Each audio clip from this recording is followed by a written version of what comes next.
My name is Alistair Morgan. My younger brother Daniel was murdered in 1987, and I have been fighting for justice ever since.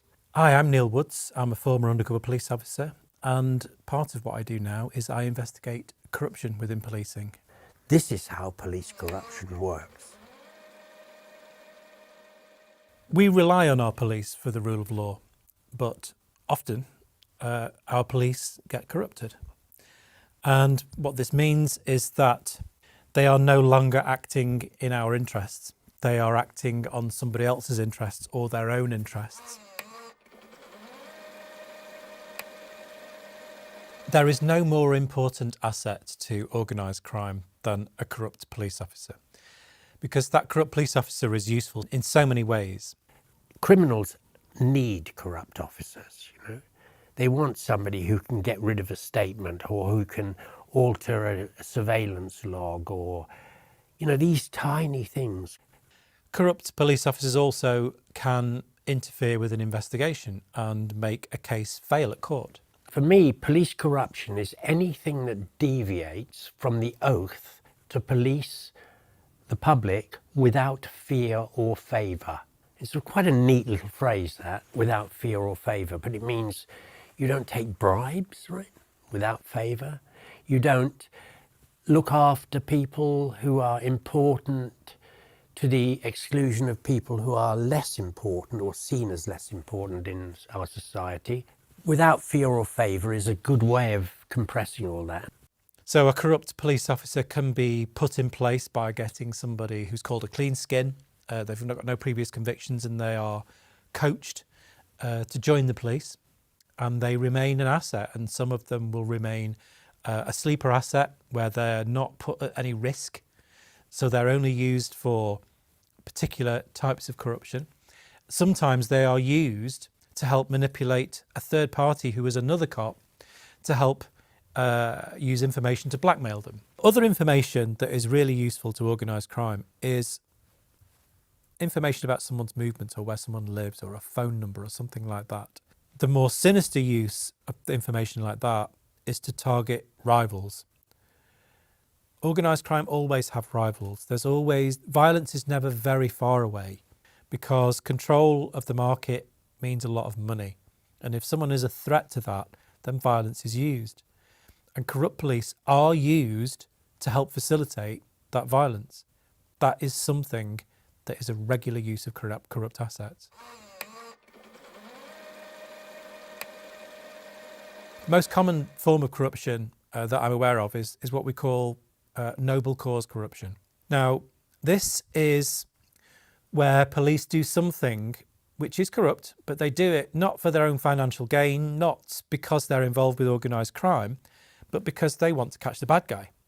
And they see that the system is against them, and if they just tweak the rules a little bit, they've got more chance of getting a conviction.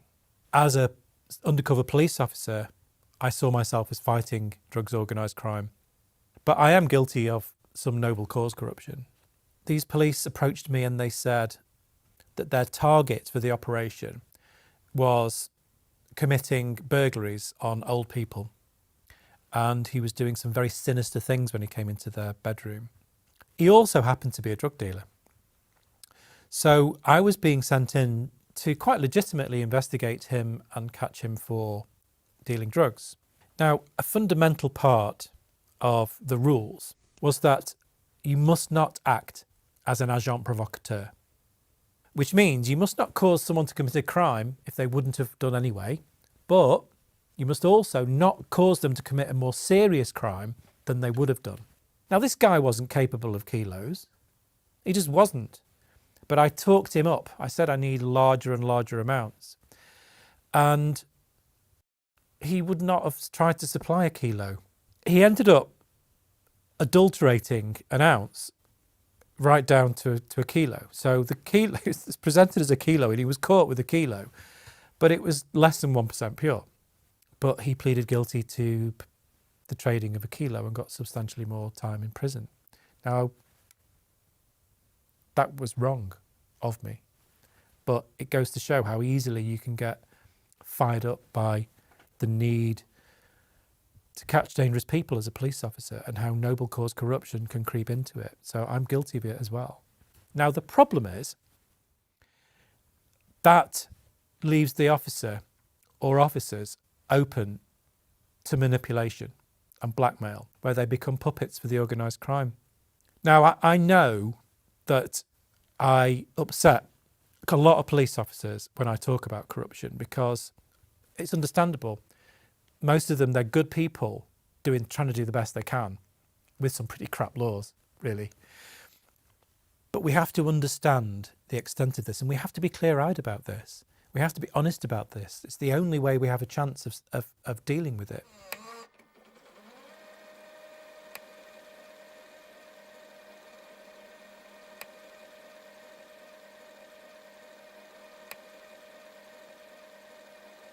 Sorry,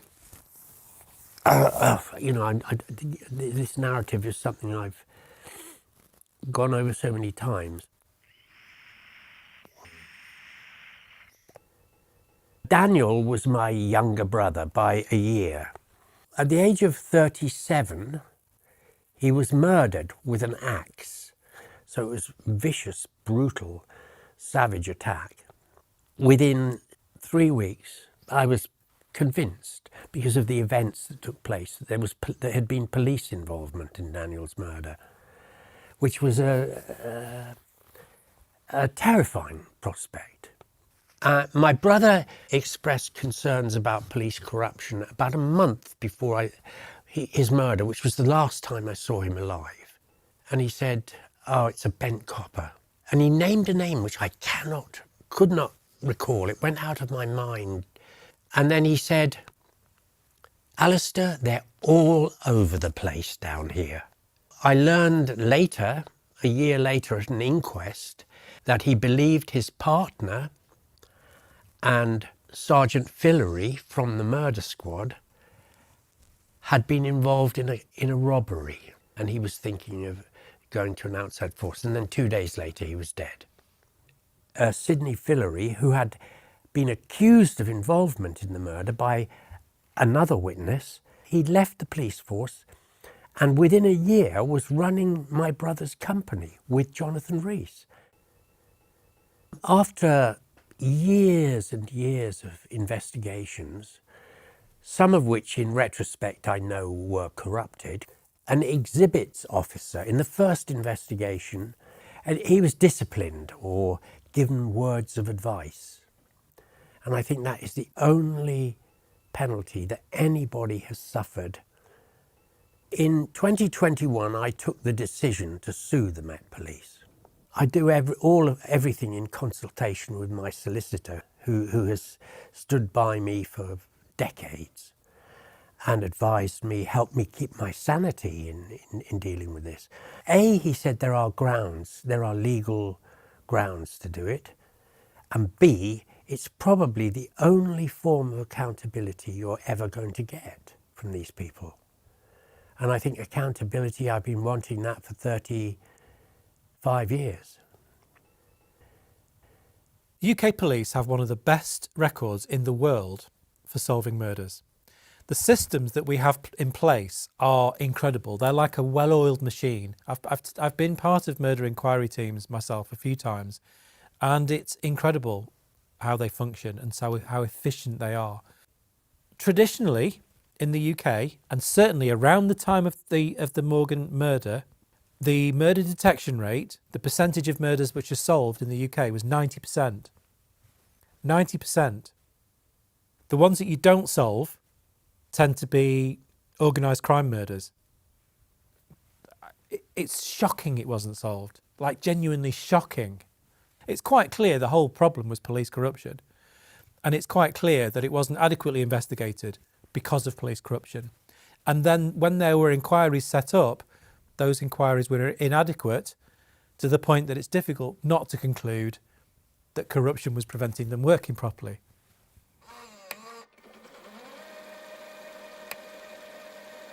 An informant is somebody who provides information to the police, often referred to as CHIS, a covert human intelligence source in the UK. So an informant will generally come into contact with the police when they're arrested for a crime. Organised crime know who within their ranks has just got caught, and they know that they are going to get approached by the police to be asked to be an informant. And so then it becomes a sort of Machiavellian game in how that plays out. So often, informants are used to get rid of rivals, because if the market is so competitive that if you get rid of rivals, you actually can make more money. That's the way the market works. Other ways of informants being involved with the police is they can be paid. And there are some informants who actually earn a living doing this. And informants can get very savvy as to the value, financial value of certain types of information. The trouble is that the majority of people of informants who present that way, act that way, are also working for organised crime. All of the accountability for the use of informants, CHIS, is internal. All of it.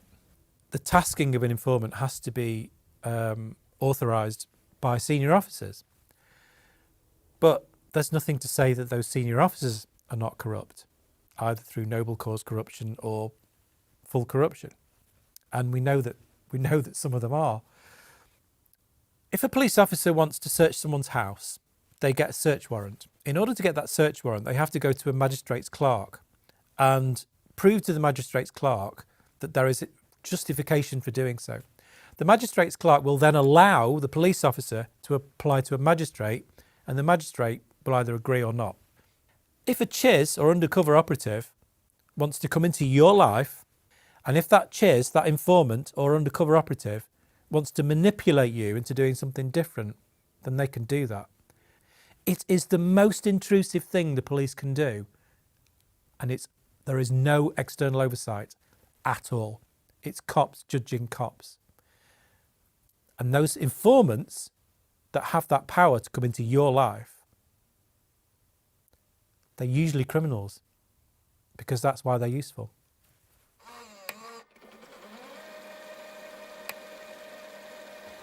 Whistleblowers do not get looked after in the police in the United Kingdom. My friend was in danger of his life for trying to be a whistleblower. He was both whistleblowing about corruption and also racism, and his colleagues turned on him. He was bullied. The corrupt cops have a network of supporters, friends, and they will use and manipulate them to fight against the allegation. They will bully them. So there's a directed response by those corrupt cops. But also there is a culture where cops don't want to believe it of their colleagues and will be very suspicious of anyone who is saying anything critical or suggesting them of wrongdoing. They just won't believe it. This is someone that they've been alongside. This is someone who's had their back. This is someone that they've had to rely on and they've done long night shifts with. I mean, I know a police officer, former Met officer, who came upon serious corruption. He knew about stuff, he was kicking up about it. A man who later became chairman for the Independent Police Complaints Commission said to my friend, the former police officer, he said, "Oh, I'll just drop this, you can get the job that you want, bribery, offering to say, you get promotion, if you shut up about this," and he wouldn't, But bear in mind that there's also an institutional failure to admit it, because the police have a duty to maintain public confidence. So that means that they don't advertise the extent of the corruption, and they don't want to find out. They don't want the public to think that they're corrupt. It's one of the most energetic and hard-working cops, and he's gone up against organised crime, including transnational organised crime, in his work. But he'd never been in fear of his life until he started whistleblowing on corrupt cops. He had to go into witness protection from the corrupt cops in the Met. The last defence that the police can have against corruption is the witness protection. Where the police fear that corruption means that those people are not safe, then they are put into a witness protection programme, which means they are given a false name, they are moved to a different place. And it's a really brutal thing to have to do to someone. According to the rules of the system, you cannot have any contact forever with your friends, your family, your community, anyone you've ever known. And the reason that this horrible system exists is because of how insidious and ubiquitous police corruption is. But of course, even that system gets corrupted. I know someone who worked within the witness protection system. They told me that at least half of their team were actually corrupt and that nobody was safe at all. The database for the witness protection system is completely isolated from other computer systems. They're not connected at all. So theoretically, they are already bomb-proof. But of course, any system is only as fallible as the humans operating it. And gangsters don't corrupt computers, they corrupt cops. I myself looked after 5 protected witnesses. I was acutely aware of the fact that we'd been told that Greater Manchester Police couldn't be trusted in this regard, so that we took the view that we couldn't even necessarily trust the National Witness Protection system. And we very carefully managed our witnesses for a long time outside that system.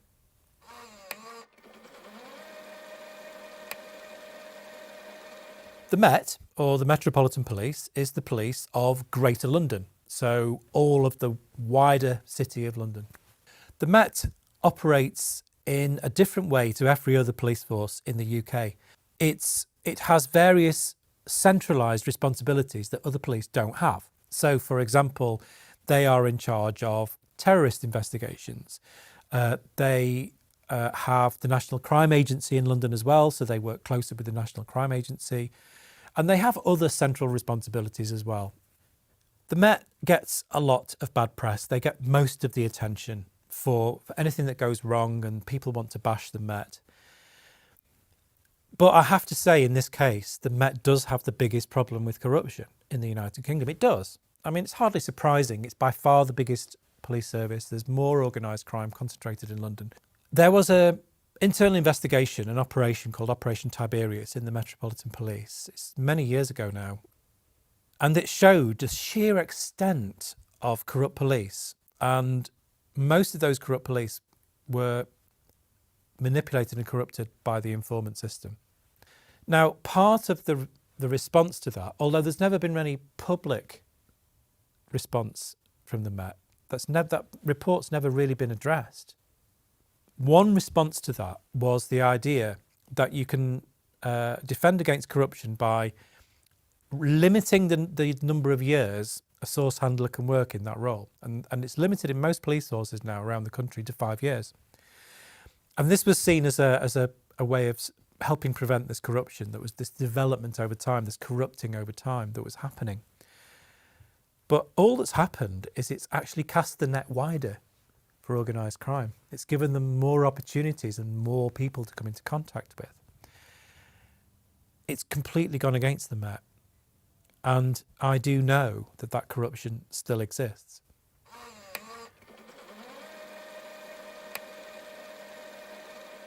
I have to make something really, really clear about corruption.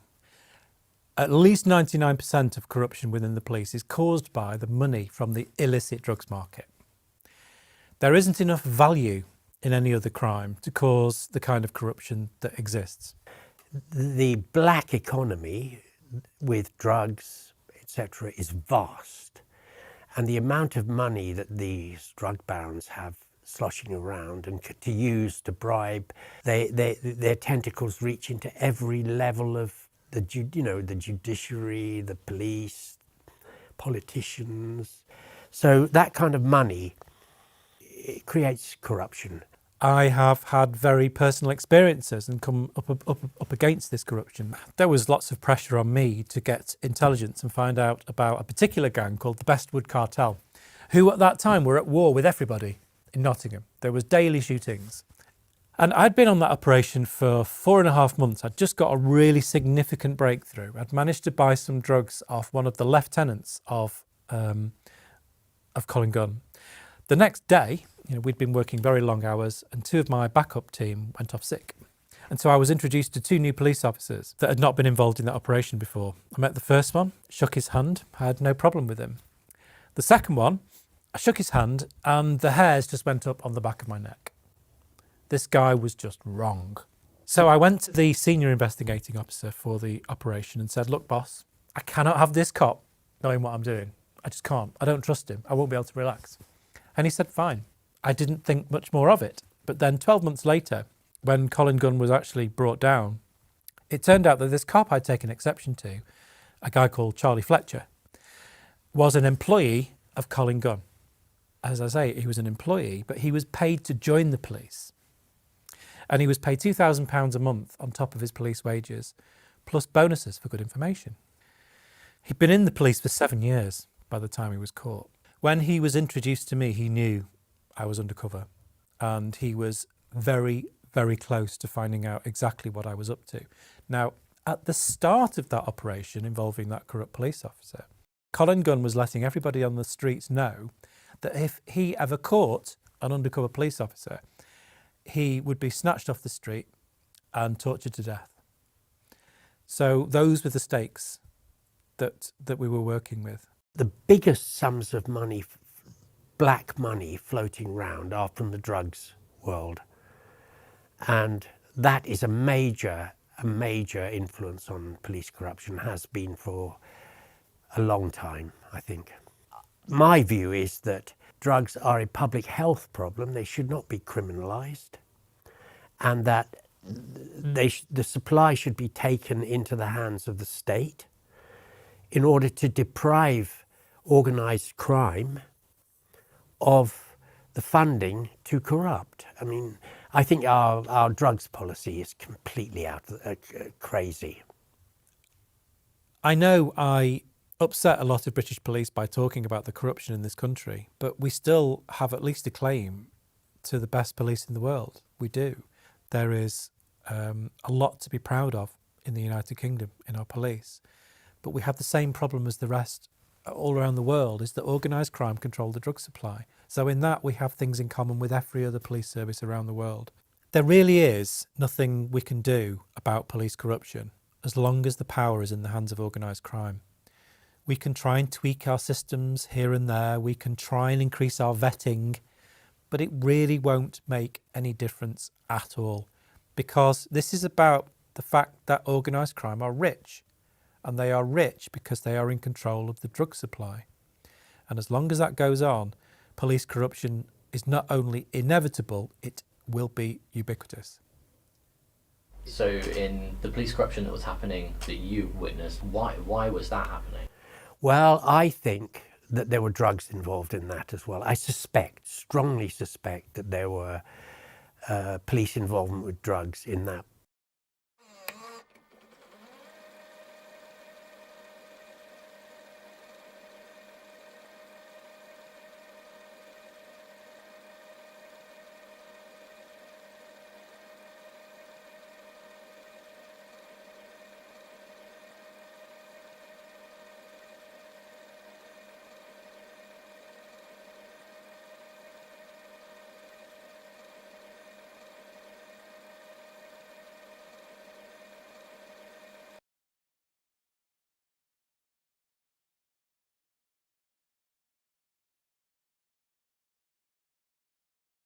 Yeah, corruption and racism are two elements of the same thing. How widespread it is, I really don't know. I think you'd have to ask somebody else about that. My name is Sace Holmes Lewis. I was first assaulted by the Met Police aged 14. Since then I've been stopped over 30 times. This is how police racism works.